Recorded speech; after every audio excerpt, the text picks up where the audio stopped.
What if you could carry a perfectly treated studio monitoring environment in your backpack? That's the promise of the new IK ARC On-Ear, a portable DSP unit that completely reshapes the sound of your headphones. So whether you're on the go, in an untreated room, or just want to hear different references for your song, you might want to check out the latest gadget from IK Multimedia. Today I'm going to unbox, set up, and use the new IK ARC to see what's possible, and see if it can make a difference in my setup, and if it's right for you. Now, I normally show off music production software like plugins or sample packs, but I was sent this product early by IK Multimedia, and I'm very excited to show you guys what it can do. I am a little under the weather right now, so apologies if my energy is different throughout this video. So let's get started with the unboxing. So here I'm just taking everything out of the box where we can find the device itself. Setting that aside, we also have a carrying case which has a couple of cables inside, including an audio cable and a USB-C cable. Lastly, we have the all-important registration card. Now I have to find out how this all works with my current setup, so that's going to be fun.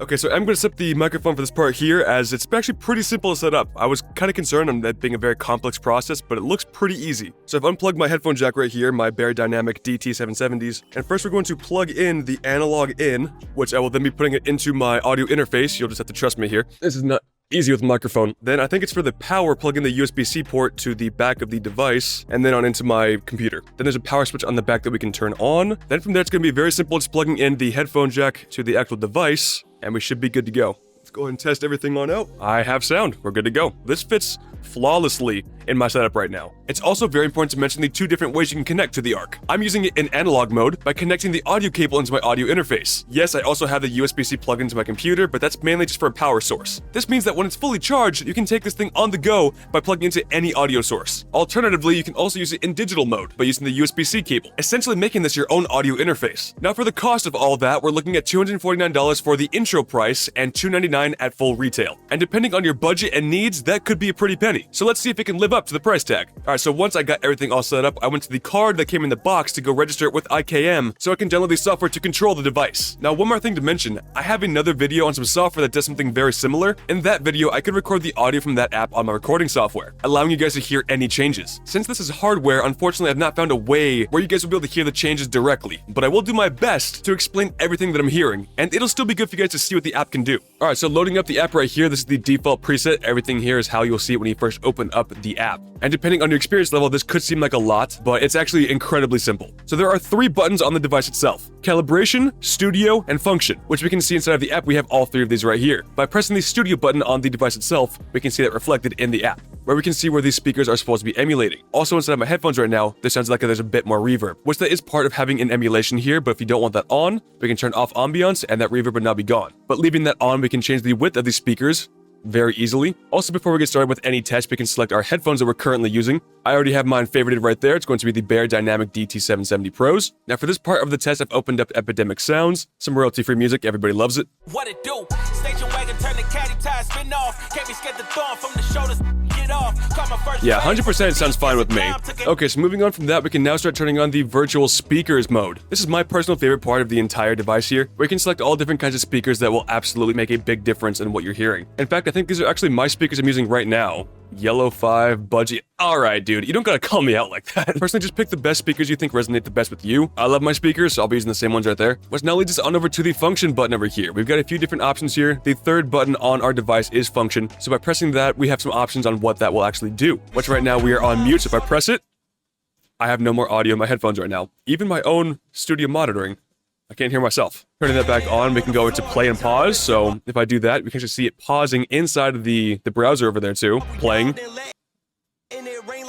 So that's pretty cool. The one that I was thinking would be really helpful when it comes to like mixing and everything would be mono. There's a lot of times where I want to do mono mixing when it comes to like basses and hearing if there's different clashing elements. That was my first thought on how using the function button here, is that'd be a very helpful tool. But the real way that I enjoy using it is by using the virtual speaker. So whenever I press function, it will turn on and off the virtual speakers. Personally, I feel like whenever I have the studio button on, I'm going to have on the virtual speaker setting too. So maybe I would actually want more like mono now that I'm thinking about it. Also looking down at my device, this thing does collect fingerprints if you have like oily hands, or even if you don't, if you just got done washing your hands or something, like it's probably going to collect some fingerprints here. Not a deal breaker in my heart in the slightest. Which now we can move on to the final button on here, the calibration setting, which is also very good. I feel like it takes away some of the different reverbs and everything going on inside of the room, and you can go from flat to make it sound a bit more warm like this, or even brighter. Truthfully, no matter which way you go over here does not make a huge difference either here nor there. 100% either direction, you can hear the difference, but even just making some small changes, you won't be able to hear too much. Which brings me to a very important topic over here. It is crucial to remember that our goal is to get the most accurate listening experience. While it's tempting to adjust settings for a more pleasing sound, like richer bass or smoother treble, our focus is on accuracy, not personal preference. To get there, I recommend listening to some professionally mastered songs in the same genre that you're making while using the ARC. Train your ear to match those reference tracks as closely as possible. Okay, but how does this actually help me? Is it enough to make me want to actually use this device past this video? Let's find out by taking Into My DAW and do some mixing. Alright, here's the track that we're looking at today.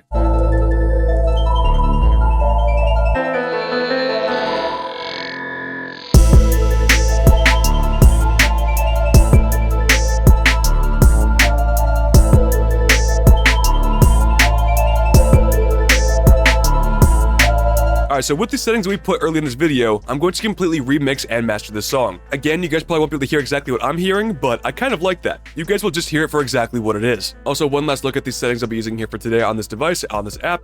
I've got the calibration, studio simulation, and virtual speakers all on. And I'll be switching on and off the mono function button when it comes down to that.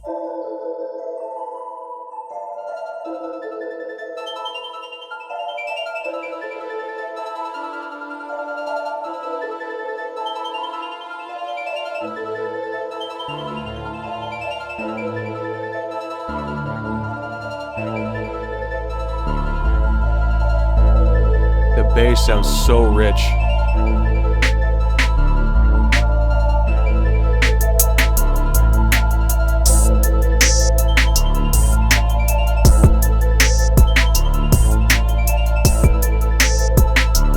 Turn on the function button real quick for the bass and the kick, make sure everything's cool there.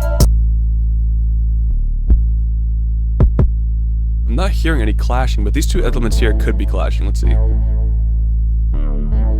Strangely, I don't think I hear much. It's actually a pretty well combined track. It's really helpful having the function as the mono button. The more that I'm using it, the more that I'm really liking it.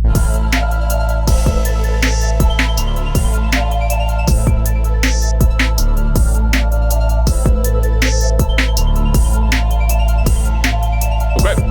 I think I'm done. So what's the bottom line on the IK ARC On-Ear? What I take the most out of this device is just how much more detail I feel I'm getting. I'm not really somebody who feels like they need to emulate a certain studio or speakers, but I am in a very untreated room right now, so I really appreciate how everything sounds that much clearer, and I can check my mixes in different scenarios like TV, phone, Bluetooth speakers. I feel like I could hear reverb tails more clearly in an untreated room like this. It's actually pretty annoying how much I can't hear them on my speakers. It also feels like you're getting two devices in one. It could be used in the way that we saw here today, or I can take it on the go with a laptop or even a phone. Or someone can use it as a dedicated audio interface if they need to. But what do you think? Is this worth $250 to $300? Let me know down below on your thoughts and if you're planning on picking it up.